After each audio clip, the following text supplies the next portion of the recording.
It was a late night and it was an early morning. Go to bed at 2, wake up at 2 in the morning, and what happens? Your kids decide it's time to get up and get ready for the day at 2 a.m. And you're just like, no, please go back to sleep. Welcome to another episode of 21st Century Rocker Mom podcast. It's episode 48. I promise you something fun and another musical guest. Well, theoretically, he is a musical guest. He is the lead singer and founding member of We Are the Nothing.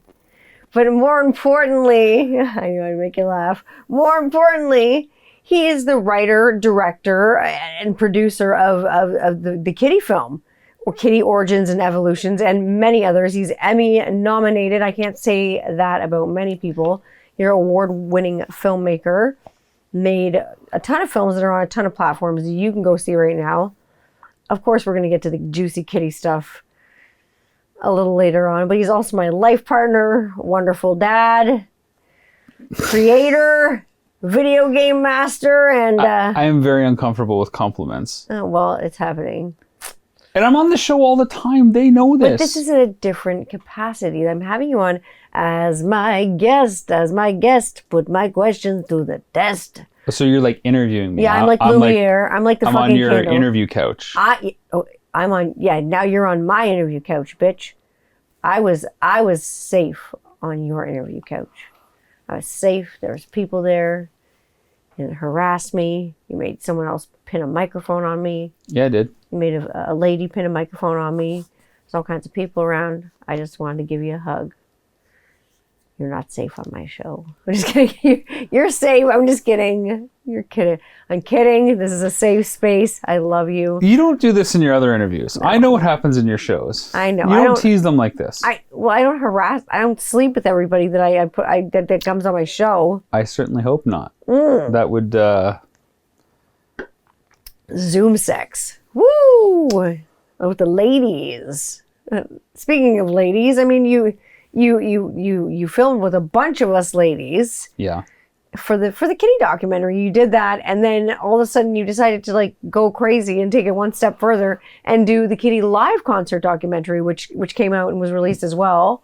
It was released as a big like whole album. There was like a vinyl and like there was a lot of Kittie kind of like legacy stuff that came out, which is really interesting. And a lot of people really don't know a lot about it. Well, both projects are kind of intertwined because the concert, there were songs that were taken from the concert and that was released as part of the documentary, even though the documentary came out first, and then the concert was kind of like the wrap party, the after show. It was the theatrical experience. You guys all played, and then that came out like a year later, the actual show itself. Which is awesome, and it's like funny because it's like, when I tell people that like my partner, like my husband is a filmmaker, they don't really know like what you do. So they're like, so what, like... I don't know what I do either. What does he do? I remember specifically, and this is way pre-pandemic, this is when the Kittie Origins Evolutions documentary came out. And this is when like the regular cut came out, because obviously I don't know if a lot of people know this, you also made a fan cut of the documentary. So how long is the actual regular, like the regular length Kittie Origins Evolutions documentary that you can get like on Amazon or buy on iTunes or like right now? It's like 90 minutes. 90 minutes long. So like a regular movie. 85 to 90 minutes, somewhere in there. And it's a fantastic documentary. And I remember going back to it, like my mom was going to see it like the night like after we had the big Kittie show in 2017, and we had the premiere of the documentary, and then we had the show, which was the after party and stuff. And we got to hang out with like a lot of fans. It was awesome. We got to see a lot of fans and just friends and fans that had become friends over the years because we've known them for so long. They flew in from all over the place. It was kind of nice to have everybody together. And my mom kind of saw like the movie the next day because it was playing the next day at the cinema at like 10 o'clock in the morning. And she kind of turned to me in the theater like as it came on the screen, and like the title credits were coming up, and it was like splat, splat, splat, and the Kittie songs are playing, and like it was splat, splat, splat, you know, whatever that film effect's called. Skeet, skeet, skeet, skeet, skeet, skeet. That film effect. Oh. She turns to me and she's like... That's the equivalent, by the way, of me like saying your song is like jugga, jugga, jugga, jugga, jugga, jugga, jugga. That's how all metal sounds. I'm just kidding. chugga chug. Just open string on the bass. Just chugs. Oh no, I don't play open. I don't play no fucking root notes. Get out of here. Anyways, I remember my mom turning to me and going, "Oh my God, he makes real movies, like real movies, like in a real movie theater." I'm like, "Yes, Mom, I told you, he's a filmmaker." And at that moment, like it finally like, boing, she had like the Oprah fucking aha moment where like the light bulb went on in her head, and she realized that like this is literally how you make money and what you do for a living and like what you're doing. She like never understood it before. It's so funny. And like I've even tried to like explain it to your grandparents. I mean, and finally one day they kind of got it. Like I don't think really anybody really gets it of a generation older than me truly understands. In a lot of my peers, your peers, true, don't really understand either. No, I think we don't probably have a handful of friends that know that I have something to do with films and I make films. What that word means a lot of different things to a lot of different people. I don't think they know what that means. I don't think they know what it means, but I also don't think they know what it entails, because it's not an easy job. It's not like you can just like you're like a postman and you can just go pick up letters and just go drop them in the post box and fuck off on your truck all day long, or you know what I mean? Like you're not Postman Pat and his black and white cat, and you know what I mean? That's not you. You never saw that show as a kid? No. Postman Pat? Oh my God. I'm just happy that I saw the Kittie fan cut, the fan cut of the documentary. It was like 3 hours long? Yeah, I think it's right around 3 hours, maybe a minute or two less, maybe a minute or two over, but yeah. Now, I found it so entertaining. It was so funny because there were so many like candid, clips and so much archival footage and stuff like that. Now, how did fans get their hands on that? They had to be a backer of the Indiegogo campaign for the documentary, which happened a long time before I was involved with the project in any capacity. True. And it wasn't always planned to do like a regular cut and a fan cut. That's something that came later. Yeah, that did come later, and we'll talk about that and everything. And like you say, that did happen, like, and it has part of being a backer in the Indiegogo campaign. That was way before you were involved, and you weren't involved then. There was someone else involved then, no names mentioned and whatever. So we had the Indiegogo campaign. We did like a backers thing with Kittie and the members that were willing to be involved with the documentary at the time. And we kind of had a photo shoot, and, Trish did it all. She set it up. It looked fantastic. We all kind of hung out. We had a fun afternoon, just like the girls and stuff. And it was awesome. I've told you about it before. We had a fun afternoon. It was a really nice afternoon with the girls. I remember like Ivy came down from the States, and like it was like nice to see everybody like together, like everyone was there. Can I ask a question? Yeah, because this is stuff that I truly don't know. Okay, sure. I'm not trying to take over your show. No, shoot. What were you told the documentary was going to be, and what was discussed about the documentary in that afternoon?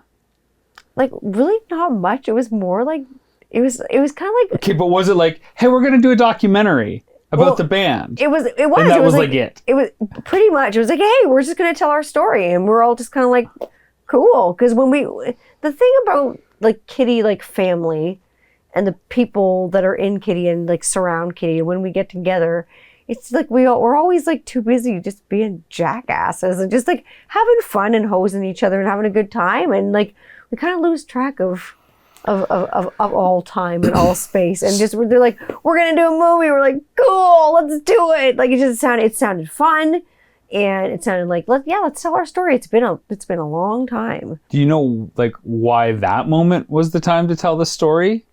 I don't know why that moment was the time to tell the story. I feel like maybe like that many years of being like a band collectively was a good time to just like finally like get it out there. Why not? Do you know if there was like, well, a lot of other bands are having documentaries made and there's like this crowdfunding thing, so we should try it? I never really got that feeling. It was just like, let's make a movie. Okay. So I was like, okay. Well, you watch a lot of music documentaries. Like a lot. And not just like a ridiculous amount. And not just behind the music, which I do like as a series. No, it's a great series. I've seen every bloody behind the music. But you watch a lot of stuff, like truly like documentary type stuff, auteur like documentary cinema. Yeah. Like I love like the new Rick James documentary. Like it's absolutely like I'm like it's like shimmering and sparkling. It's like a waterfall of glitter. It's just so good. So when you were told that Kittie was going to pursue a documentary, what did you have in mind that this thing was going to look like, or how it would function, and what the process was going to be to make it?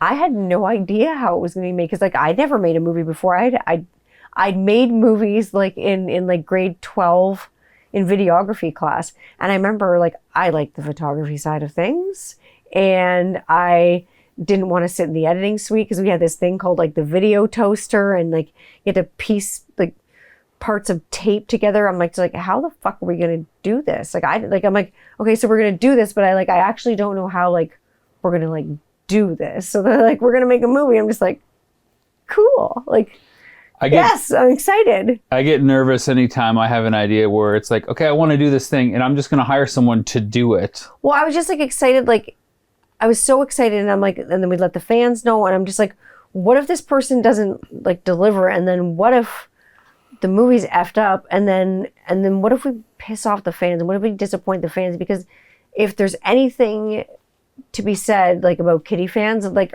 and most of them have become like family. Like, let's be honest, like really honest, like they're loyal. They're like the most loyal fans on like the fucking planet, and they love their music, and they love their metal, and they love their Kittie, man, and they take it fucking seriously. So I didn't want anything to muddle that up. So that was my only like one concern. I'm like, how are we going to do this? And I'm like, oh God, I hope this crowdfunding thing like works, and this doesn't like go in the toilet or something. Like I don't want something bad to happen. Well, I don't know what the vision was before I got involved. I don't know anything about the conversations. I believe Morgan and Mercedes were working with somebody who had handled some music videos for them. Someone who'd worked with them previously. And so they had a relationship, and footage had been delivered to that gentleman. And as things happen, schedules, timing, that's the nature of the business, right? Like it's just hard. Kind of sat on it. Maybe didn't have time to get on it, like get to it. And then so here's my question. Now it's time for the tables to turn back. Whack. How did you get involved in the Kittie project? Well, I think this goes back to before the campaign launched. So what year? Because like Trish did all the photography and everything. I don't know if anyone knows this, that Trish did all the photography and the videography for the Indiegogo campaign. That was all her. She came and she set up all her lights and all of her equipment. And she was a whiz with photography and videography and editing, and I mean, and being a bassist in Kittie. She's like the bassist in Kittie, in my opinion. Trish will always be the bassist in Kittie to me, even like playing in Kittie. Like she played as long as she did with Trish. To me is Kittie lineup. So it would have had to have been in 2014. Yes. I think when the campaign first launched, I believe, for you guys. I was going to say yes, because I would have been newly pregnant and not, because when we did the Indiegogo campaign, I was pregnant and I didn't know yet. Okay. I had no idea, but I just was like feeling yucky. And like I'm saying, I have a 7-year-old now. So this is what I'm thinking. I'm like thinking back to the timeline. Yeah. So it would have been... Our eldest is 7. It would have been early. Yeah, it would have been somewhere in 2014, 2015, early on then. But Trish had been talking to me because I had done some crowdfunding stuff. And she was asking me questions about crowdfunding. And I went to school with Trish. And we always kind of talked off and on. But it was the crowdfunding stuff that I was doing and incessantly posting about and raising funds for stuff like Nintendo Quest in particular that got her attention. Like, hey, man, how did you raise that money? Because kind of question. You crowdfunded an entire film. Well, no, I crowdfund. I got my goal, but it didn't cover the cost of the whole film. Well, I mean, you largely crowdfunded an entire film. It was enough to get going and get a bunch of it in the can, for sure. Exactly. That's not how much a film costs, but it's certainly helpful. Yeah, I mean, it was only like $15,000, so it wasn't enough to make a whole film. It was enough to. Oh, I thought it was more. Going. I thought it was more. I'm not laughing. I thought it was more. No, it was only like $15,000. So it didn't fund. Okay, so I'm lying. It didn't fund an entire film. It bought the crew lunch for a couple of days. Pretty much, it put Holy shit. some gas in the van. I hope at least you stayed somewhere nice.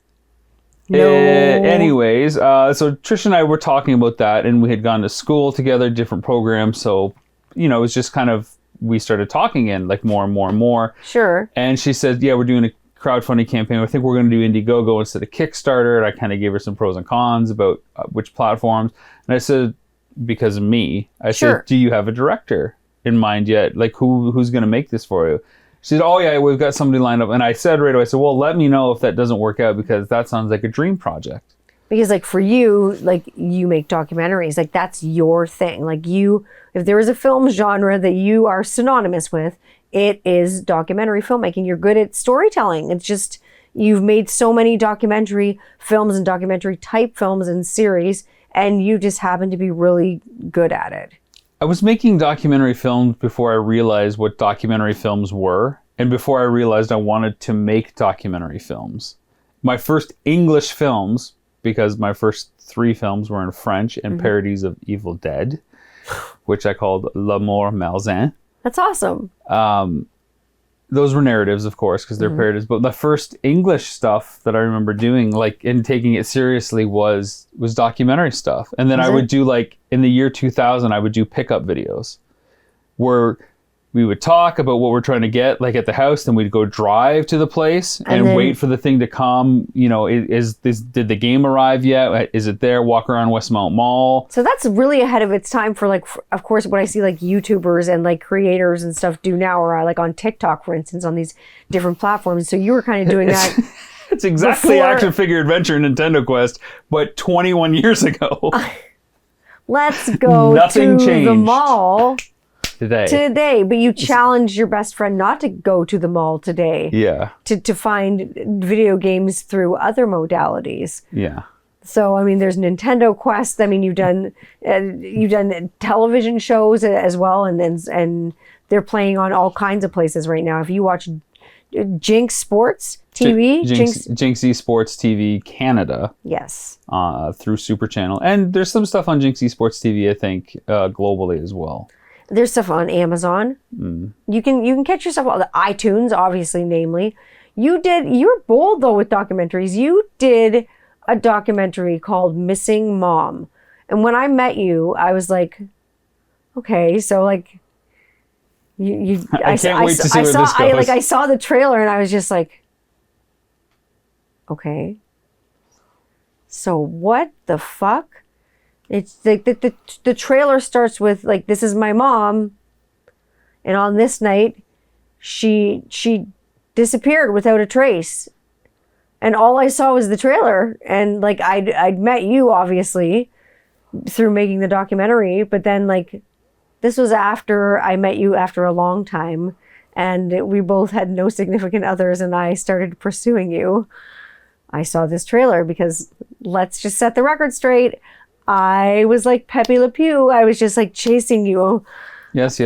People have heard this pursuit. Yeah, but it's true. Yeah. It's not like you were, like I say, you were a gentleman to me when you were interviewing me with the Kittie documentary. Everything was like so like uber professional, very professional. And like, I mean, just lots of questions. You made me feel very comfortable. You made me feel like I was talking to just like an old friend that I'd known for a long time. And I was able to tell my story in a way that like I didn't feel like coached or told like what to do or produced or had words put in my mouth. Just like, okay, well, tell me like in your words like how it happened. You were really easy. I don't even remember anything I asked you.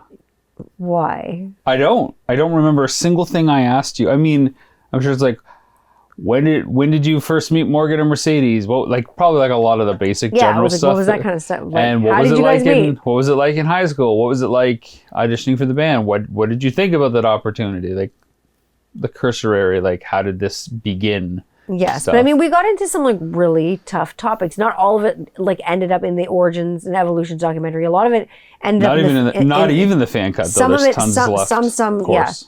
Some of it ended up in the fan cut, but like, yeah, there is a ton left. There's B-roll for miles. We got into some pretty like tough topics, and like I will say, you made me feel incredibly comfortable and safe talking about a lot of topics that can make you feel incredibly uncomfortable, and talking to the wrong person can probably make you feel really unsafe. So it was good to work with someone that was comfortable, and that was comfortable enough to let us tell our story kind of on our own terms. Because a lot of people don't like to let women folk do that. Well, I kind of had two rules going into the documentary. I kind of always have rules in my mind when I approach my films to keep things on the rail, so that I always have something to cling to and anchor. Sure, that's perspective. Sure. And the first one was, this film is first and foremost primarily for the fans. People that don't know the band have to be able to come in and understand who the band is, and what the band was, where it went, how it evolved, has been, everything. Yeah. And then also to not interject my very masculine voice upon the story of predominantly women. Exactly. And then not make it look like a film about a chick band, which is what a lot of producers and directors and stuff would want to come in and do, and make it look like, There's reviews out there, and most of the reviews are really good. The fans have been very generous, and thank you for that. That's cool. They say never read your own press and stuff. But there are a few reviews that commonly say, how come they didn't talk about the gender question, and explore what it's like to be in an all-girl band, and those big questions, which I tell you, you do a little bit of research on Kittie, you see that question come up over and over and over again, and it's not about... it is about 4 girls being in a metal band and doing that, but it's not... the important part isn't that you're girls. No, it wasn't to me, and it was clear when I was speaking with everybody that had been in the band, that gender was just a thing that happened to be in the background, and it was more about the ideology that connected you guys together. The other thing is, we don't play our instruments with our private parts. So gender doesn't matter when you're in a band anyway. It doesn't matter what or who you may identify as. It's significant that you guys were 4 females women and trailblazing, especially at the age that you were. Yeah, we were young. Some of the novelty that went with that, we were 4 young girls and teenagers. Of course, people were paying attention to us. A lot of people were playing to 4 young girls, 3 guitar playing girls, screaming rah at the top of their lungs, you know what I mean? Yeah. People are going to turn their fucking head when you're 14, 15, 16 years old, screaming your fucking head off and swearing, and playing really aggressive, loud, fast, heavy metal. They're not used to women playing that stuff. We kind of came along a little bit too late for the Riot Girl stuff, although I'm heavily influenced by Riot Girl stuff. I love Hole and Veruca Salt and L7. Bikini Kill. I love Bikini Kill. I love Rebel Girl and anything on Kill Rock Stars, those kind of bands. And then of course new Riot Girl bands like the Linda Lindas. Oh my God. This is so silly. I love the Linda Lindas so much. Silly. And it's adorable. I feel like such an internet mom when it comes to the Linda Lindas, because I feel so protective of them because they're so young, starting their career. I'm just please stay pure, please stay pure, please stay pure. And then I see their little posts with their cat eyeliner, and I'm just meow. Bless the Linda Lindas. I think they're friggin' awesome. They're amazing. What Racist Sexist Boy was one of the best singles I heard all year. I'm being absolutely serious. And then I love the fact that they do Riot Girl, old Riot Girl covers of Muff songs and Bikini Kill songs. I love the Linda Lindas, and I love how that Riot Girl kind of thing is coming back. And I love how new metal has come back so much, and people have such a love for new metal and Kittie with Spit. I'm not sure about all the albums, but I can speak, especially for Spit, that would definitely be defined as that era when new metal did come out and new metal was prevalent, and doing that part of it. Would you say? Yeah, and had there been more time to do the documentary and more resources to really invest stuff, that's the scope that I wish I could have added to it. What else was going on in the industry? what was going on as girls were starting to jam together and really focus on some of the stuff that you guys would play, like Silverchair and Nirvana and Korn. We used to jam out on Korn a lot. We used to jam out on the Deftones a lot. And those are some ingredients that, there's only so much runtime, and trying to take somebody's 20-year history, even into 3 hours in the fan cut, is really tough. So impossible. Let alone, 90 minutes.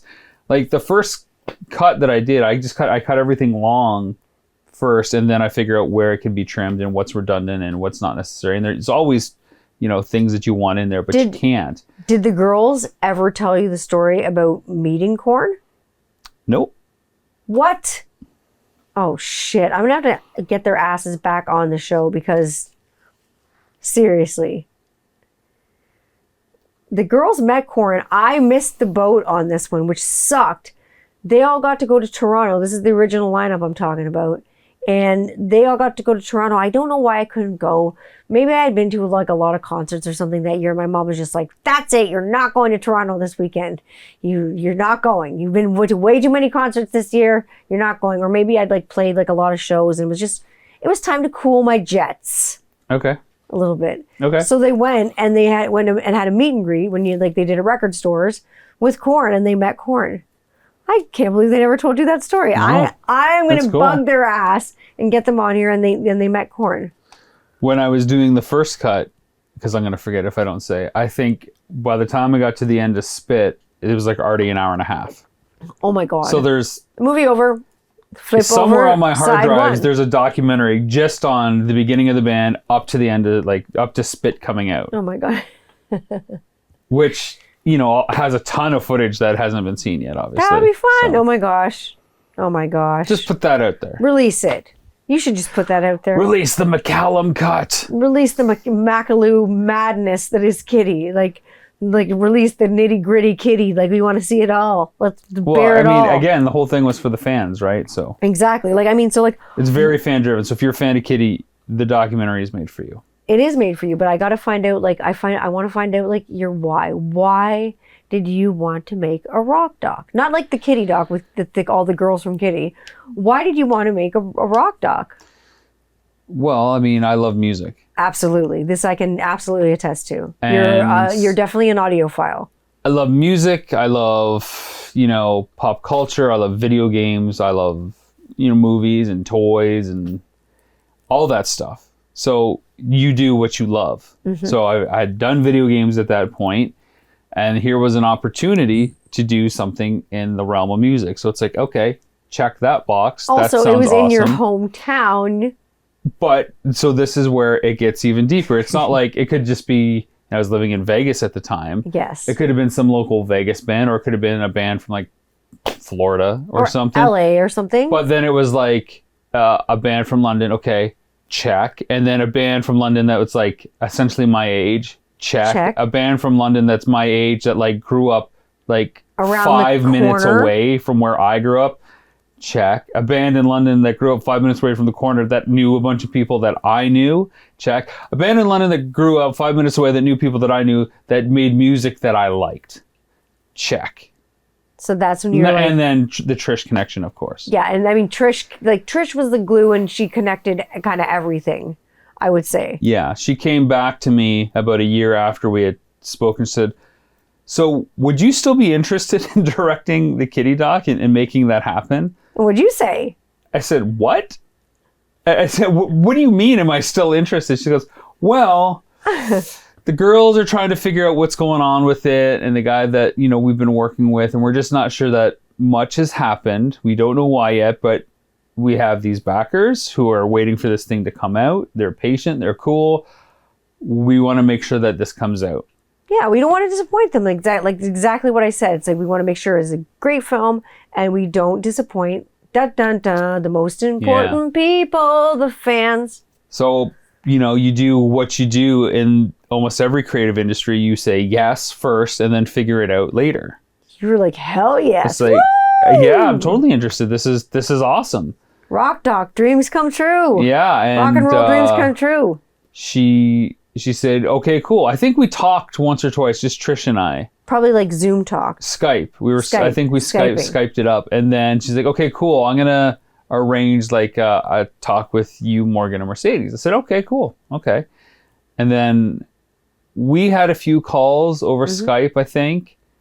And then I had something to do to come back to Canada. Sure. It was probably a holiday or something. I can't remember. No, I think it was like March break or something. Oh, I had to go help my brother move from his place in Whitby. In Whitby, yes. Some family of his were moving around and he needed help. So I said, well, I'll come up early and help you, and then I'll meet with Morgan and Mercedes. That's cool. And then so I met with them.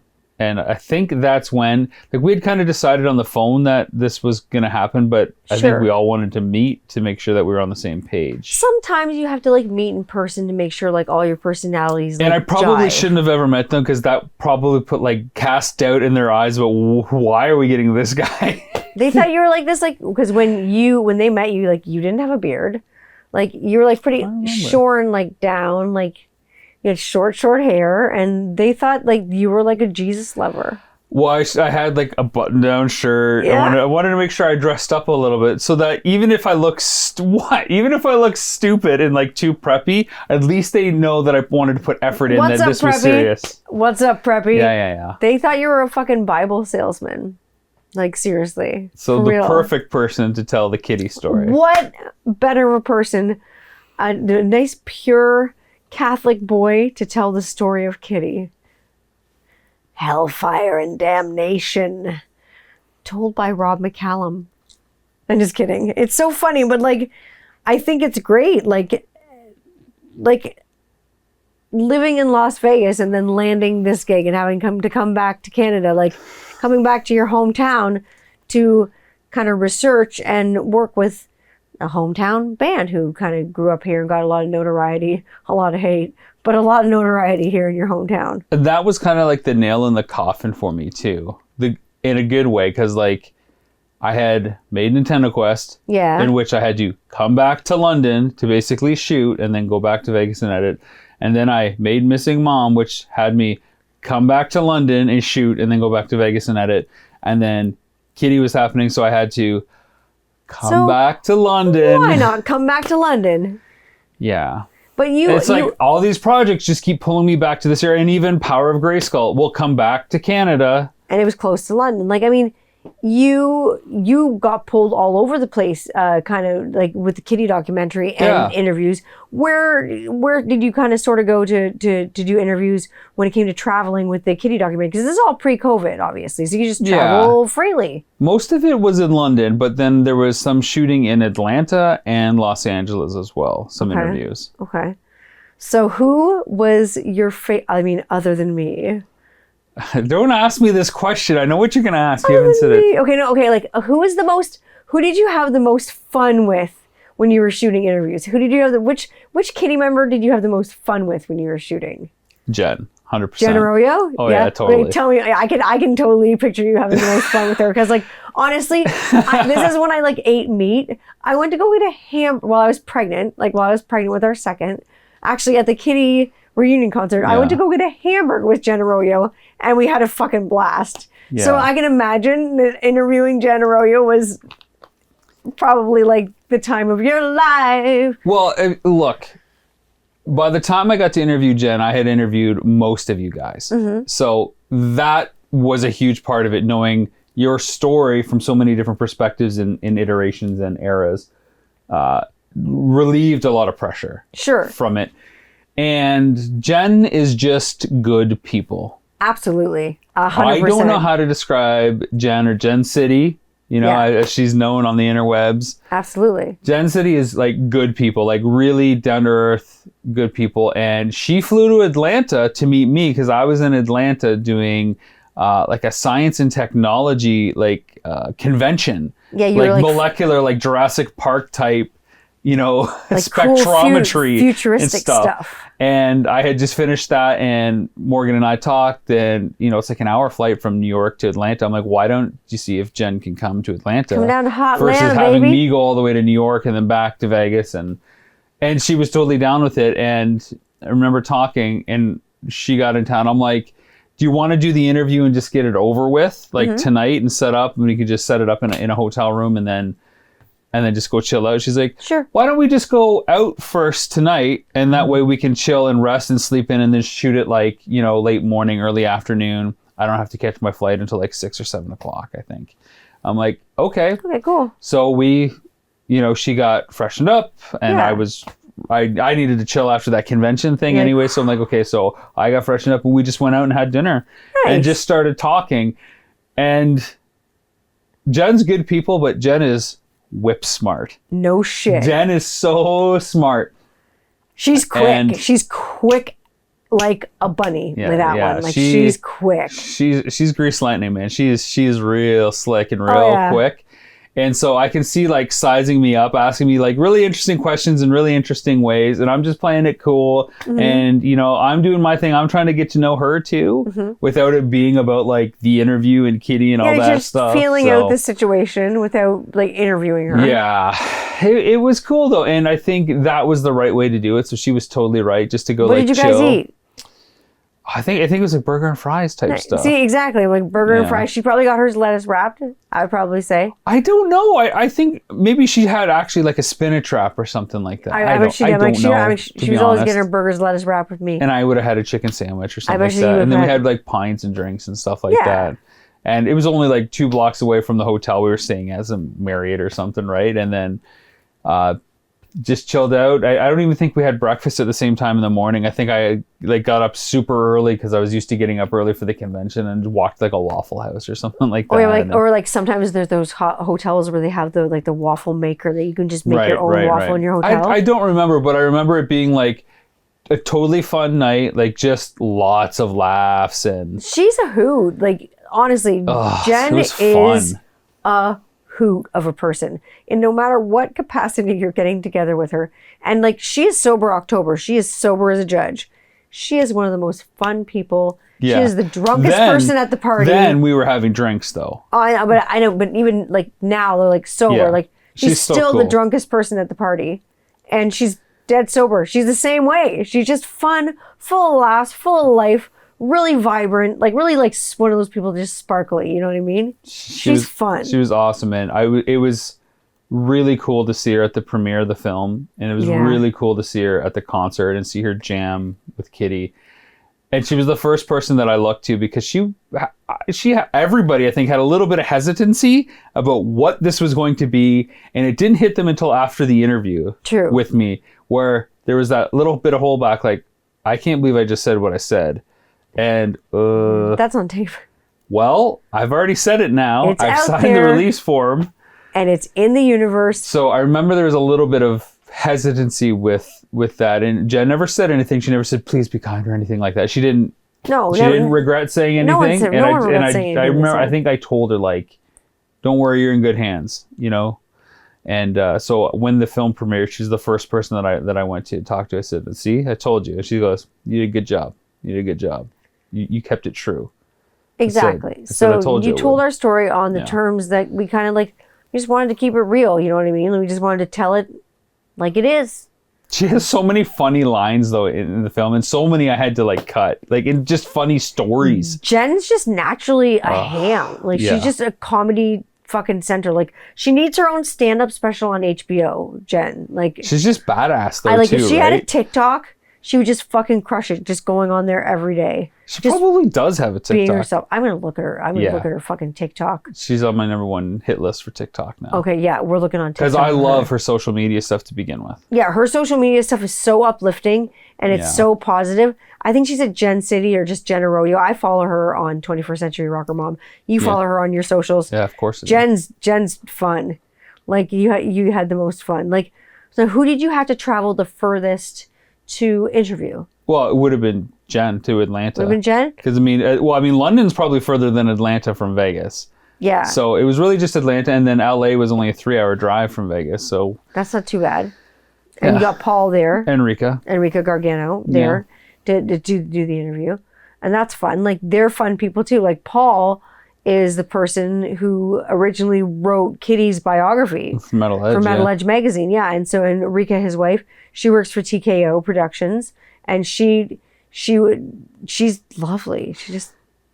They're both great lovely experience. people. Talk music for like 2 or 3 hours after the interview. Super nice people. They could we both went out talk for music tacos, forever. and it was just like, I wish I could have just recorded, because I would just like throw a question or just listen to them talk, and it was just like, sometimes, you know, those times you just want to be a fly on the wall just to hear people talk that have like lived it and like still do it. Yeah, it's part of their profession. They so know cool. music. And just again, down to earth people. If there's a theme for everybody that's connected with Kittie, down to earth people. They don't want the drama. They don't want the conflict. It's not necessary. Nobody really Good wants souls, like the ego crap. Like that's the one thing that we kind of kept out of the Kittie movie, because no one has one. And I'm sure that's like what you were like dreading, probably like dealing with anyone doing a film, is being like, do these people have egos? I didn't have any preconceived notions about egos or anything like that. I could tell from what I researched that nobody got a chance to have their voice be heard and not edited. And of course, there's editing that I have to do for the sake of runtime. But I don't even think people ever had the platform to just say what they need to say from just a therapeutic point. Totally. And it was so clear great. that everybody in some capacity needed just to say what had happened from their point of view. Sure. You know? And how they saw it. I mean, the people who did end up participating said it from the, you know, angle that they saw it from. And the people that didn't, we did the best that, you know, you did the best you could to kind of include them in the capacity they wanted to be included in. You know who else I really loved interviewing? Who? Deanna. Oh my God. I bet you she was a blast to interview. She's a card, man. People have asked me, they're like, have her on your show. I'm like, I got to make sure she knows. You need to have Deanna on your show. I'm like, I need to make sure she has her interweb hooked up. I think Morgan can help. Make sure one of the girls goes over there and helps her out. Yeah. I'll get Miss Deanna on the show. That's the show that I'd look forward to the most. Mama Kittie, man. Yeah. Mama Kittie. She's just so cool. She is the coolest. She reminds me of a couple people I had growing up as adult figures. So Did you? It really fills my bucket. She was a very big part of my like growing up into adulthood.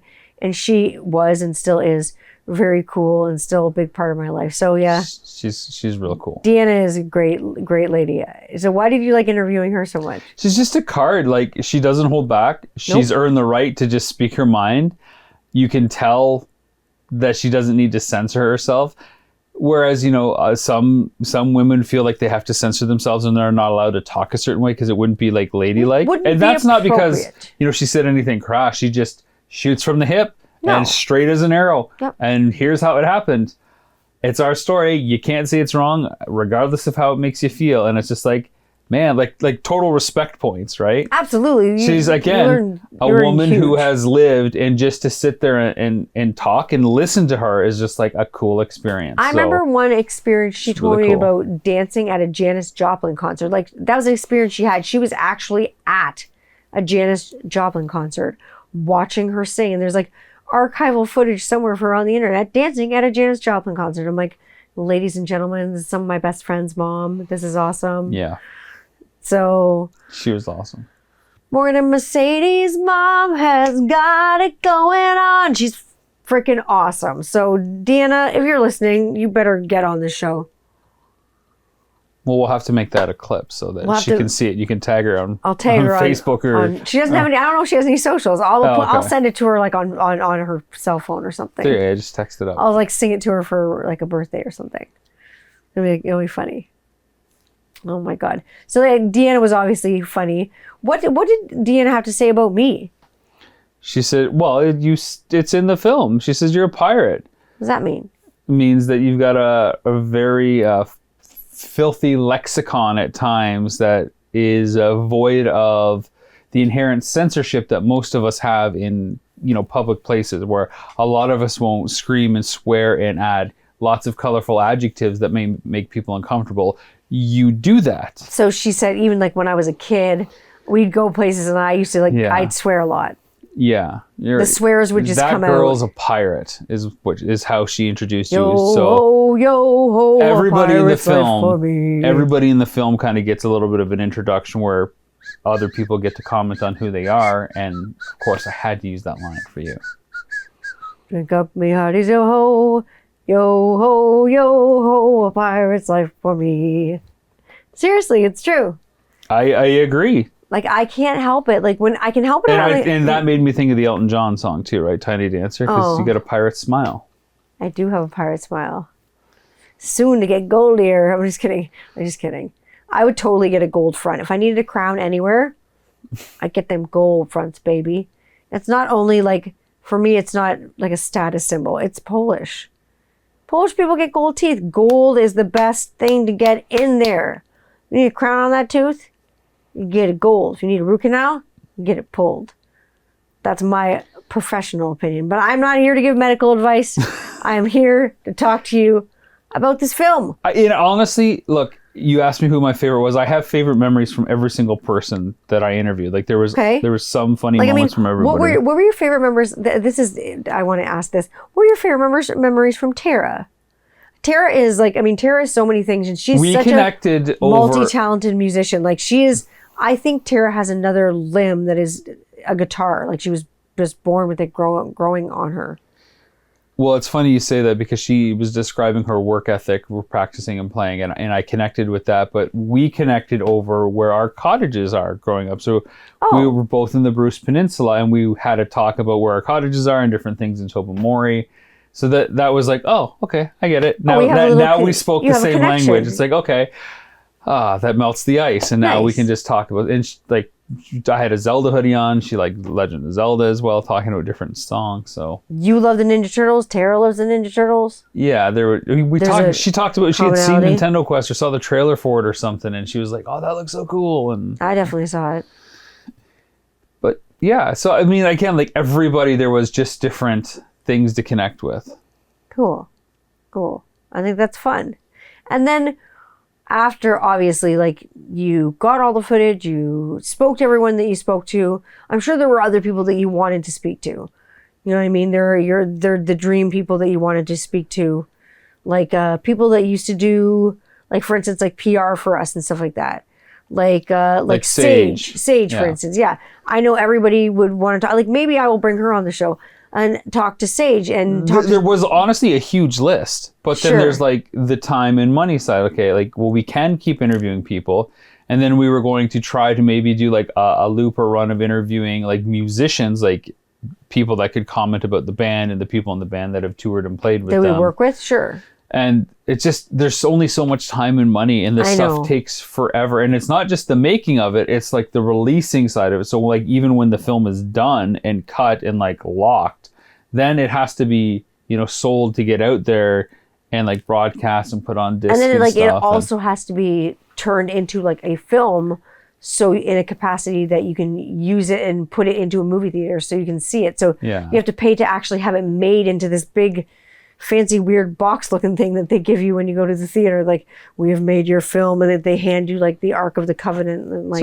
Indiana Jones. Yeah. Pardon? It's essentially a hard drive that most theaters need now. It's like, here you go. Yeah, it's still weird to see a film like that. Yeah, instead of like a big spool like you'd expect. All right, put it on reel 1. Yeah, reel 1 or reel 2 and just throw it in the room and whatever. But like, again, it's a real movie on the screen. I sat there, I ate popcorn, I drank probably Sprite at the time, which made me feel not so great. No, but that's what your mom wanted, so you had some of hers. I had some of hers, and again, we could share straws. It was before Rona, before masks, all these germs everywhere. It was great. Now it'd be a fucking public health nightmare. It'd be shut down. There'd be no eating allowed. I love going to the movies, and I can't imagine going to it now. It kills me. It really, I think for me, it would just like suck the experience out of it. Like, I love going to the movies, getting my like bowl of popcorn, like my like container of popcorn, having my drink. I usually get a candy of some sort. Yes, you do. You're a fiend for that kind of thing. I'm bad. My God, you're like such a theater brat. What do you mean a theater brat? You need your popcorn, you need your drink, you need your candy. You're Mr. Movie Man. You should know that I need this. You're very simple when you go to the movie theater. You're like a small popcorn. I don't even need it. Like I'm happy with just like a bottle of water. No, you get like, if you get anything, it'll be a small popcorn with like no butter on it. Yeah. And a water. Yeah. And that's it. Yep. And there's me. I'm like, I got like the extra large Jurassic Park tub just with funny, like the you're dinosaur going. I need to get a candy. I'm like, you need to get a candy. Like, what kind of candy? I come back like $13 later with like nibs and like Milk Duds. It's $13 just for the candy. Yeah, only candy. Yeah. Like, and you're like, your teeth are gonna fall out. I'm like, do you want some? You're like, no. But you know, like, I can honestly just wait the 90 days now for a movie to come out. Yeah, and we can just have like if it's a you and me kind of movie, we'll watch it. Yeah. If it's like right now, we started watching the what the hell do they call it? The Ken and Barbie Killers, the lost tapes about Carla Homolka and Paul Bernardo, and you didn't realize he was the Scarborough rapist. No, I did know that, but I didn't know that they had the moniker of the Ken and Barbie Killers. Oh, so you didn't realize that's how the two went together. I didn't know that's what the series was about, yeah. So we started watching that recently on, what is that on? It's on Netflix, but it's also just been added to Discovery Plus. Okay, so we started watching it on Netflix, didn't we? Okay. Yeah. And it's a really good series. It's trigger warning. It's graphic, not to the point where you see things, but graphic to the point where people are upset, and the discussion can be absolutely upsetting. But I love it because it's a documentary series, but it's also like true crime, which is why a lot of people really like Missing Mom, because it's true crime. It is real true crime. Because it's like, what is the mystery, or mystery at least, behind what the hell happened with your mom? How in the actual fuck? Like, let me ask you this, and I'm going to say this as a mother, because again, 21st century rocker mom, I am a mom. Before anything else, I am a mother. How the fuck, and I'm not trying to be offensive at all, but how in the hell could a mother ever leave her children and be able to live with herself? How on earth could you sleep at night? How could you go, like, I want to cry. Like, how could you go to sleep at night? Well, it's not just my mom. My dad left too, right? I know, so like, everybody left. You know, your dad left. My dad looped back in my life when I was around 10, though. Yes. And your mom was still gone at that point. Basically, she had just left like the year before. Yeah, she had only done like sporadic visits without any kind of scheduling that I knew of as like a child. She'd been kind of in and out of your life? Yeah. So like I wouldn't know when she'd come for a visit. So you were raised primarily by my grandparents. Mm-hmm. So your grandpa Norm, well, who you called dad, and your ninnle. Yeah. And who was basically like your mom. Yeah. Basically my adoptive grandma. Your adoptive ninnle. Well, yeah. She'd always say, come over to grandma. But I'm like, you're not a grandma. You're a ninnle. Yeah. You can call me Carol. I'm like, well, no, you're not really my Carol. You're my ninnle. So we'll just go with that. So you were raised by them. You were raised in Byron, like right down the street from Kittie HQ. Literally. Yeah. Literally. It was just, again, strange. And like, I mean, we all played the same games on the same streets. We're all playing, you know that Morgan and Mercedes were playing Masters of the Universe. And you and Jay were as well. You know what I mean? Yeah. You know, I was like so excited when they gave me like their home videos, and they unwrapped Snake Mountain at Christmas time. Yes. I was like, oh my God, that's so cool. Those are things that Dave and Deanna would get the girls for Christmas. Like, even me, like, I got things like action figures for Christmas too. Like this must, like, because you and I had this conversation, I remember too, when we were doing the doc. I talked about action figures that I liked in video games, and like, you were like excited about it. You were like, oh, all you girls are like cool as heck. You like video games. I was talking to you about, I was like, oh, I really dig your hoodie. You're wearing a Legend of Zelda hoodie when I first met you. And I commented on it because I'm like, oh my gosh, A Link to the Past is my favorite game in the whole world. I love it. Like, I love it. And you like just looked at me like, I'm like, can I have a hug? And I gave you the longest, probably most awkward hug in the whole world. On purpose.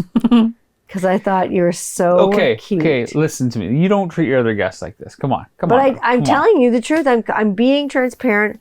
I'm coming out. I thought you were so cute. So I gave you a big hug. It was the best hug I ever had. It was a good hug. But we had work to do. Oh, yeah, we didn't just stand there hugging. We had tons of work to do. So we got down to business. I will say, the next time I saw you, which was for a roundtable chat with Morgan and Mercedes and Fallon, your eyes were like, hi. You're like quite happy to see me again. And like the next time I saw you, I was like lactating probably. Was that what was dripping on the floor? Yeah, probably. But I was very excited to see you. I dressed up like extra. I was like pretty like single by then almost, so well, we won't get there. But like, seriously, I was really excited to go to the chat to see you. I really took some serious time planning my outfit. I was already stalking you at this point. I forget why we shot that. I don't know why we shot the round table discussion exactly. Because none of it made the cut. I think it was planned to maybe if it made the cut, because it was shot the same day that we did Fallon's interview. Yes. Before she left. Yes, because she took the train. So it was like, I think 2 or 3 days later after your interview was shot. Yes, correct. And then you came back and you just sat in the booth at Call the Office and we filmed 3 cameras. It was a fun day. It was a nice chat. Yeah, but you guys were just like off the rails. Like there was like no structure whatsoever. You guys were just talking, and it's great for what it is. But I'm like, I have no idea how I'm going to use like any of this in the documentary. Because even like, it would be like, so what do you guys remember from recording Spit? Well, I remember this. And then it was like, and like, it was funny because it's just like friends and inside jokes and stuff. But it's not like anything I could have just inserted anywhere else. Or anything that anyone else would understand. And then it was like, okay, well, we don't have the symmetry with the other lineups sitting down to make it like an ongoing thing. No, it doesn't look like a segment that each like lineup has like a roundtable discussion. Exactly. I see there's no continuity there. It doesn't form a spine of any Oh my God, sort. if you ever released it, we'd all be just like... It is released. Oh yeah, it is. It's part of Kittie Raw Essentials, which I think is on Vimeo, which has tons of raw content, like all like the recording sessions of like In the Black. Yeah. I think most of Spit is up there. Yeah. I think What There Was from Oracle is up there. Mm-hmm. Most of Until the End. Yeah, you can see all that stuff up on Vimeo. All the recording stuff from I think almost every Kittie album is up there on Vimeo. So Kittie Raw Essentials. Like, obviously had to go through a lot of like from what you were given. You had to go through, plus like what you had to see and research a lot of archival like footage from Kittie. So when you started seeing stuff, especially like from the beginning, like what were you thinking? I saw videos of myself when I was that age and I was like, oh my God, when I was a teenager, like if I was my own mom, I would ground me forever and never let me out of the house, number one. Number two, I was a little asshole. Yeah. I'm just going to say. So there's the two sides to it, right? There's like the filmmaker side where it's like, oh my God, look at all this archival material I get to draw upon. And it's a jackpot. And there wasn't as many photos as I thought there would be. There was a good chunk, like maybe like 100 or 2, but that's not like a lot when you're trying to make a documentary about 20 years, right? That's like 5 per year. That's not quite a lot for photos, but there was a lot of video stuff. So much. Lots of video of different things. So there was a good variety spice. And I had to pull some stuff from like YouTube because it's like, we don't have master copies of our music videos, for example. So-and-so wouldn't give them to us. It's like, and then like there was stuff on Much Music, but nobody had copies of it that we had access to at the time. And then there's other interviews, and then like Conan O'Brien had, that performance, I had to find that. And so there was a lot of stuff, and that was really cool from the filmmaking point of view. And then there was like the person side where I had to like react on a personal level to stuff that I'm seeing, and seeing like you guys record Spit. Watching you guys record Spit as like teenagers was like terrifying to me. And I was like 34, 35 when I was making this film. As a grown man watching... As a grown man, I was just like, I was instantly transported back to being a teenager myself and like terrified of you guys. It's just like, I don't want to have anything to do with you guys. Like, I'm glad that I'm, 20 years beyond where you are and like behind a screen 3,000 miles away. You girls are going to get me put in jail. I thought, God damn. This is just maniacal. This is like honestly madness and jailbait. Like toilet papering people's cars, harassing engineers. Like, yes. But that's like what it was like being a teenager. Like we were assholes. Like you could really tell that you guys had like carte blanche to do whatever you want and nobody could really tell you no. Like they could kind of give you a look and you'd like bring it back a notch. And then the second they turned their back, you went up like 4 because they kind of gave you the look. We're kind of just like, stay in your lane, bitch. Yeah. Like, I can truly say with Kittie, no one ever told us what to do. No one ever told us how to dress. No one ever told us No, but there would be times where like Rob Nation would come in and say, how's it going in here? Or Garth would come in and say, you guys having fun still? Like, come on, Morgan, we need to do some vocals. She's like, okay. I guess it's time to get to work. Because you guys are just having fun hanging out. Yeah, we're just so it's like, okay, let's get to work. We'd be honestly be sitting there, we'd be doing homework and just drinking chalet sauce. Drinking Swiss chalet sauce. I would be. Fallon would not. Yeah. She was a vegetarian. Like she still like doesn't eat meat. But like I was eating meat at the time. I was chugging chalet sauce. We were doing stupid shit like twisting Taco Bell sauce, hot sauce. Stealing like candies from like little boxes and stuff that were there for like... You're supposed to put money in this box for the honor system to still like get like pepperettes and candy bars and things like that. So instead of putting in like $1, which is what they were worth, we'd put in like 10 cents and like take out like 2 pepperettes. And like, so I remember like the studio manager being like, what the fuck? Like, who's been taking all our snacks? And we all definitely looked well fed. So all fingers point to meow meow. Some of my favorite stuff to film was the on the fly stuff. Yeah. And there's 2 moments that are in the film, and that's touring around Morgan's house. Yes, which, like, that is fun. Which opens the film. I love that. I love that as an opening. And we come back later for sure, I believe. And then obviously around Mercedes' house too. Mm-hmm. Those 2 parts were good. We also filmed Mercedes touring around EMAC, where you guys recorded Spit. Yes. I don't think that stuff made it, but we had to be there anyways. It didn't make it into the anyways. final cut, yes. We had to be there anyways to interview Rob Nation and Garth Richardson. So it was like, well, what else can we do while we're here? It's like, okay, well, we'll just film this. So Sure. I mean, that was a fun studio to make that album at. It was like such a big deal to be a young kid and go into a studio like EMAC that had been doing recordings, like, I mean, stuff for like commercial stuff and like really like serious recordings, and then having a producer brought in like Garth Richardson. That was like horrifying. I'm like, oh my God, he produced L7. I was like already like shitting myself. it was really something to tour EMAC after cutting so much of the film, because I think Garth was like the last interview we did. Was he? And He's a fun guy. but I had seen like the making of Spit and then the making of Oracle, which also took place there. So like I had known the location from the footage, but I'd never stepped in there. So You've never been inside the building. So then I had gone in there. I met Mercedes. We talked about when we looked around, and then we shot. And then I got to go in there, and it was like, oh, like, you know, when you like visit a place that you've seen in postcards, that's what it was like. It was like, oh, this is really cool. Did you have fun like interviewing Garth? He's Yes. Yeah, I know you.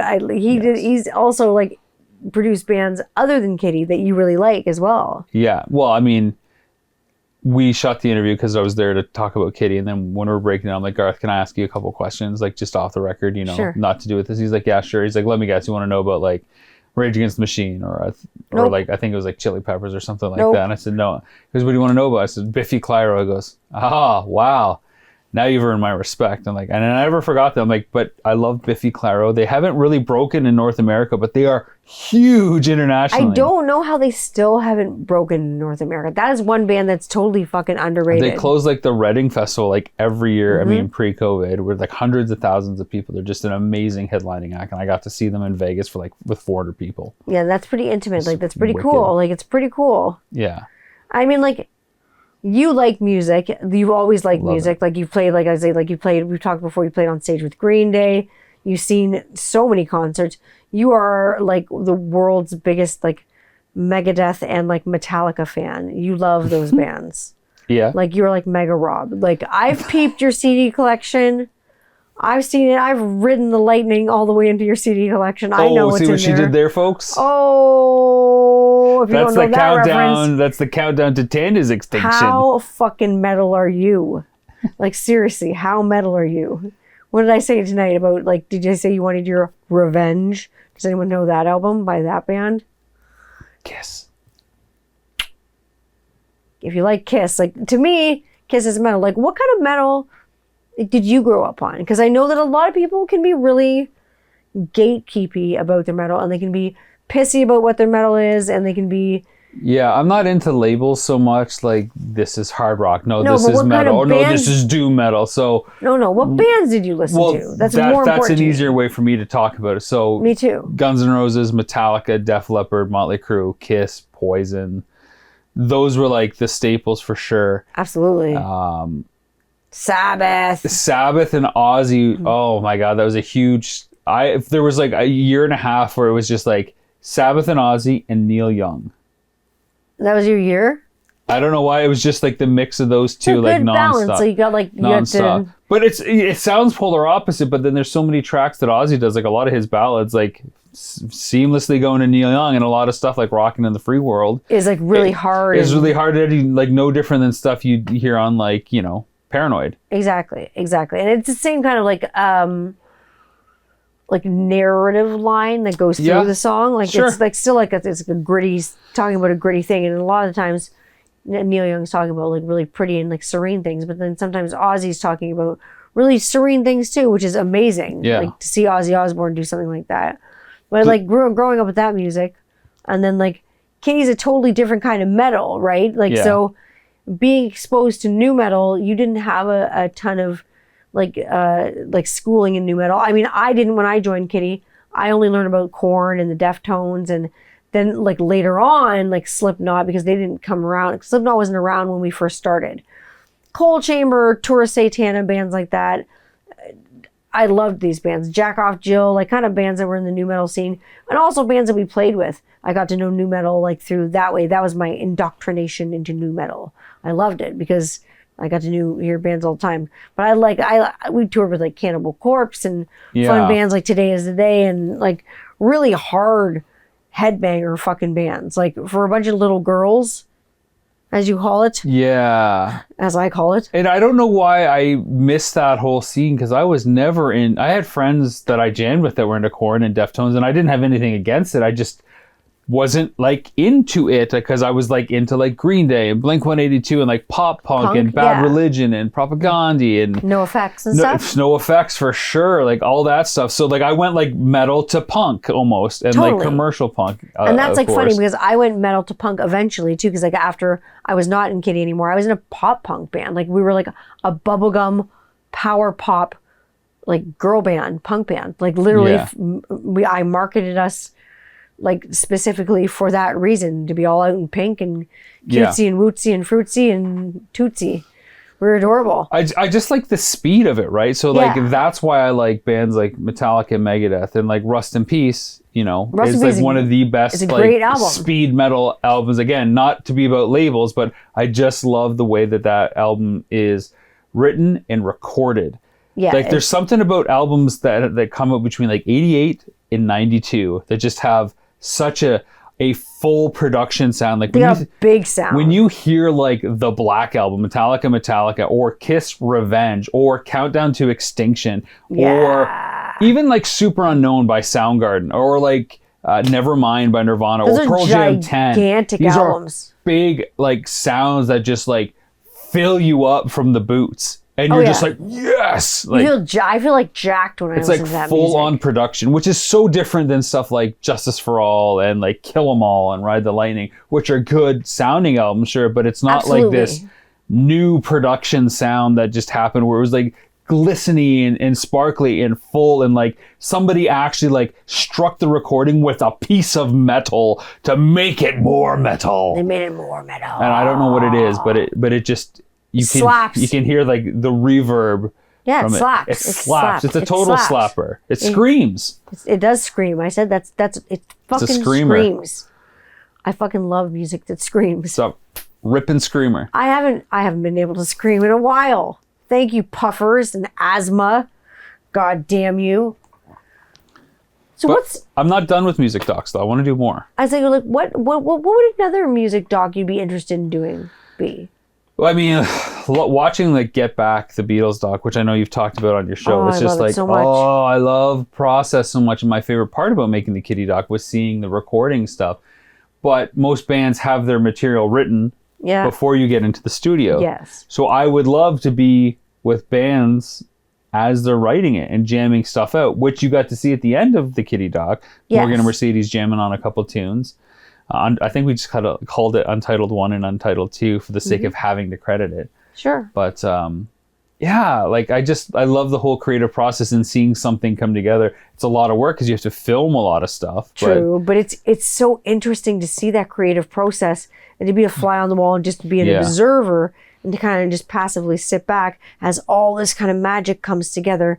Because it's like, there's like squabbling and there's bickering because there's personalities and there's egos and of course there's things, and with everyone, because we're all we're all human, right? That's just human condition.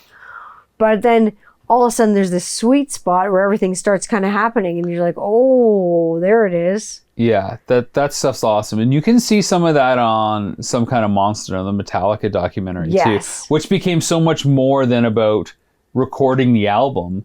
Like that was just like something that was happening for Metallica, and it was an excuse to go back and tell the Metallica story through a documentary, like, you know, with this next album coming up. And then who knew that all these other things were going to happen with Metallica where the band might implode. So exactly, you know, Joe Berlinger, who does awesome films and series and a lot of true crime stuff. He did the Zac Efron's. The Zac Efron, I love it. The Ted Bundy stuff, yeah. Yep. I just love that because you get to hear those songs on Saint Anger, which is by like not anywhere near my favorite Metallica stuff, but the creative process of where that stuff starts and where it ends up is fascinating. Watching them like audition different bass players, you know, to replace Jason Newsted, who leaves, and why Jason leaves. It's like, who are we going to get, right? So it's that whole process that I just love seeing it unfold. The evolution, the origin, and the evolution. So what is one of your other, do you have other like rock docs that you like? What do you like?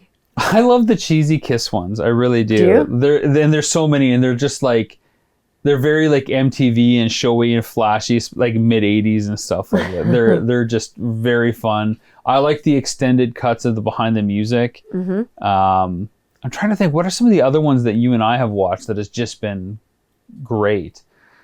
I mean, Get Back really is that good. I don't think that formula works for any band except the Beatles. True. I think the fascination of that documentary is that this is the Beatles.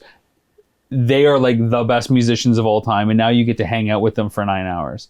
It's like, what? That doesn't work for any band. No, it doesn't. I mean, like the Beatles, like, I think you haven't seen it yet, but Living in the Material World, the George Harrison documentary. I want to see it, yeah. Scorsese film.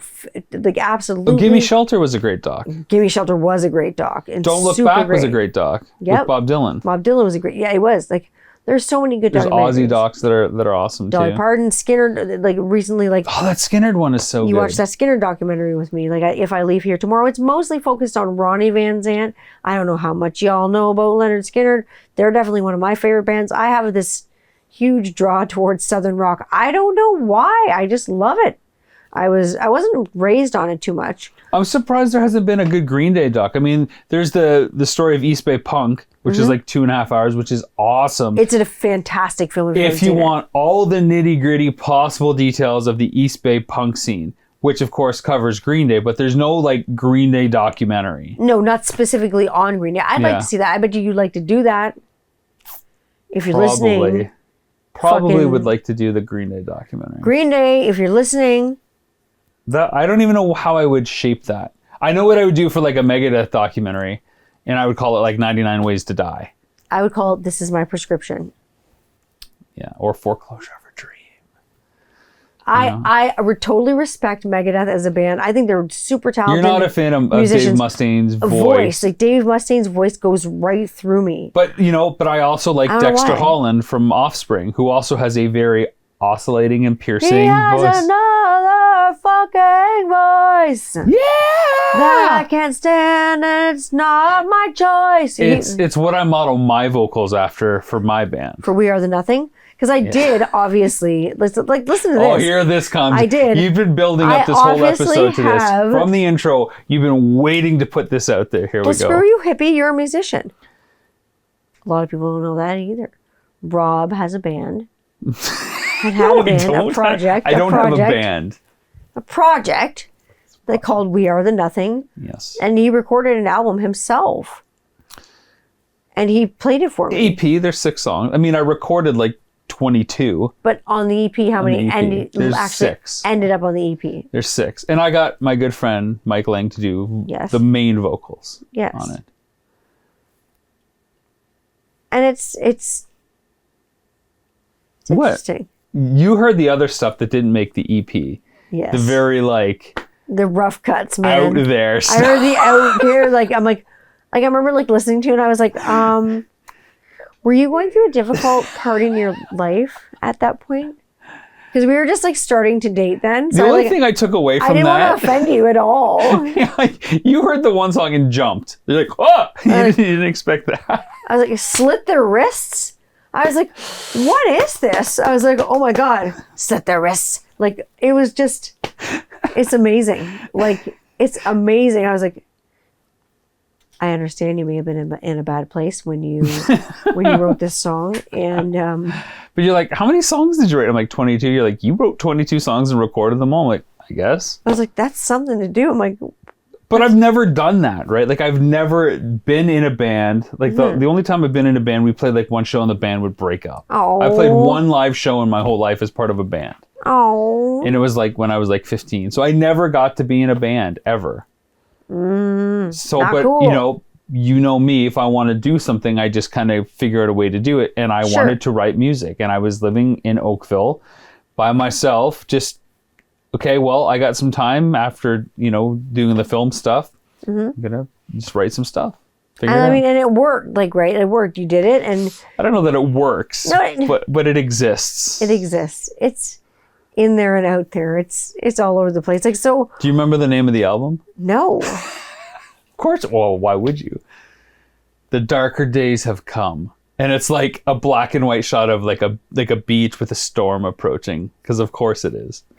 That actually sounds emo. We are the nothing. That sounds Which of emo. course is Is from the Neverending Story. the nothing. That's right. The nothing itself.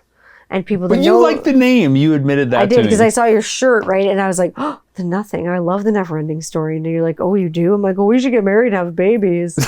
It's exactly how the conversation Pretty went. much. Like, actually, no. I found you on Facebook. And we've been, like, talking on Facebook for, like, forever, because we gotten to be friends through, like you're friends with all of us on Facebook. Like, anyone that you'd interviewed, like me, Morgan, Mercedes, Jeff, Fallon, like, when we all had Facebooks, you were friends with all of us because you're the director of the Kittie thing. And do you need to get a hold of us? Message me through Facebook. Do we screw up somewhere? Do you need clarification of something? Do you need something signed? Like, what's up? So we kept track of each other's lives through Facebook. And I think I commented on one of your pictures or something. And you were just like, oh, that was bold of you. You're married or something like that. And I was just like, no, I'm not. And you're like, oh, I'm not either. And I was like, oh, well, I think we should get to know each other better. And like, you were like at a restaurant or something, and you As looked at at your Buffalo phone. Wild Wings. Your B-dubs? B-dubs. And what'd you do? Took my sweet ass time, dangled this bit of ginger carrot, and played it cool. Bullshit, you did. I did like the exact opposite. Like, I paid my tab as quick as I could. I don't even think I finished eating, and like got home and like sat on the couch like texting you. I don't know what the hell to do. Oh my God. This girl's texting me. Holy And I think like crud. the next day I talked to like Mercedes. I'm like, so you know Tanya? She's like, well, yeah, we Like, talk on my the phone all the whole time. life. I'm like, cool. What do you think about her? Well, what do you mean? I'm like, oh, she seems pretty cool. Eh? We've been talking a bit. Oh, really? She said. Oh, really? And I knew exactly what she meant. Because I told her first that when you signed on with the documentary, I was like, why did you have to hire someone so cute? She's like, ooh, I knew you would love him. I'm just like, well, thank you. Anyways, let's keep Thank this you, best professional. friend. Thank you, best friend. What did you think when you saw the film come out? Because you didn't tell me that. I thought it was fantastic. I thought it told the story like... Because you know what the interview was like. You don't know what everybody else's interview was like. No, I don't, because I though. didn't see everybody else's interviews like individually. I saw it all only like stitched together as a complete thought, as the film. I thought it was amazing. I thought like the way it started, like you said, going through Morgan's house was amazing. I thought it was great with like the little tour and everything like that. I thought the way that it ended was actually perfect, with Trish kind of having the final word, because she always kind of did have the final word. She saw the film. Yeah, she Even did. though it wasn't released. It wasn't done yet. She passed before it was released and shown to everybody. But she had seen lots of cuts. And Yeah, I we know. had talked and Skyped and a She lot. loved them. Even her interview was like amazing, because Yeah, because we had it shot while she was in Australia. she was in Australia. You guys And had I to Skyped in. orchestrate how My to shoot very that. first remote interview, and now it's like commonplace. You do it all the time. Yeah. Because of Weird. COVID. Weird. Your first remote interview was with Trish Doan. Because of course it would be Trish that would help me figure out a technological issue. Because and if if you it was had- with any other member, it probably would have been not as gone as smooth as it was with Trish. Like if there was a Yeah. technological issue, Trish is just like, oh, okay. Let me just Google that. Let me just Google that and I'll just fix it in like Yeah. 2 seconds. And then she's like, Yeah. okay, I got a solution for that. Fixed. Like Yeah. done. Thanks, Trish. Amazing. Amazing human. So how was that interview? Like interviewing Trish from Australia? Because I imagine that interview would have been fun. It was fun. It was really cool because we just started talking and and recording, but it's like, okay, we got to focus. And Trish's time in the band had lots of ups and downs, which so it was like a roller coaster. And like you get through like a build up, you'd have the energy of the climb, and then stuff would happen and be like, oh, and then crappy. And then there would be another build up for sure. And like that is hard to go through, let alone project through a laptop in my case, and her to feel it there. But like it was a tough interview, but it was good, and she ends the documentary, and Morgan and I have talked a lot that was one of Trisha's favorite things, and she got the final word. She got the last word, man. Yeah. And she says, we're not done, we'll be back, or something like that. The story's not over. And then it's like, boom, cut to black. Yeah, and it was great. When I saw it first time, like in the theater, like it's in its entirety, I was like blown away. And then we had like a Q&A section, like after we had to get up and talk, and I was just like still so moved by this film, and I was like crying because like Trish was like there, like not there physically, but there in spirit and there on the screen, and her family was there, and it was hard. It was hard. Yeah, I mean, her family came up and said, "Thank you so much for treating our Trisha nice, like doing good by her." Of course, if it wasn't for her, I wouldn't have, had done the film. It wasn't for Trisha. This film wouldn't exist. And I remember too, I made a decision which delayed things. I unlocked the film in order to have the dedication. Yes. Up front. So. And that was great to have the dedication. It meant it was important to do. So. It was important to everybody to have that on board and really pay tribute to Trish, because Trish is like such a big part of what Kittie is and has been and will be, in the future. She's always part of Kittie. And she was part of the reunion show as well. Like her bass was on stage, which was awesome. And I made sure, I'm like, you got to shoot a shot of the bass. You got to give me some good shots of it, because it played into the set list, of course, but I wanted it up front. Why did you want to do a concert doc after doing like the music doc? And obviously then you like winded up with like, you had to move to Canada because you and I got together. Well, I wanted to do the concert doc because I'd never done a concert doc, and because it would be stupid not to film that moment. Also, I was so pregnant at the time. Yeah, you were super pregnant, and it was about 6 months before. And I'd always said to Morgan when we were filming, like through the whole process of the Kittie documentary, like, wouldn't it be a cool after party show for the film for Kittie to play? And I was like, no, we don't want to play. This is the end. This is the celebration.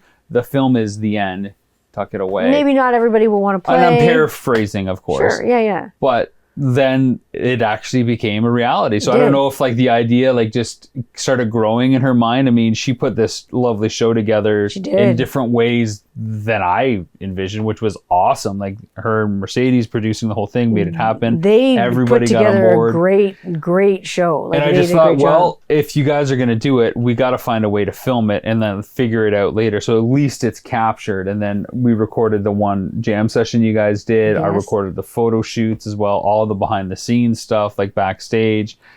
And it was just really cool. And it would have been awesome to have it part of the documentary experience as a final kind of denouement. And at one point, Kittie was supposed to be on the road when I was making the first like Origins Evolutions. Oh yeah. And I wanted that to be the through line. I wanted to start backstage, like throwing the question out there, like, what if this is the last tour or the last show that Kittie ever plays? Like, exactly. What happens here? What got to this point? How was this, backstage before the last show different than, playing the first show?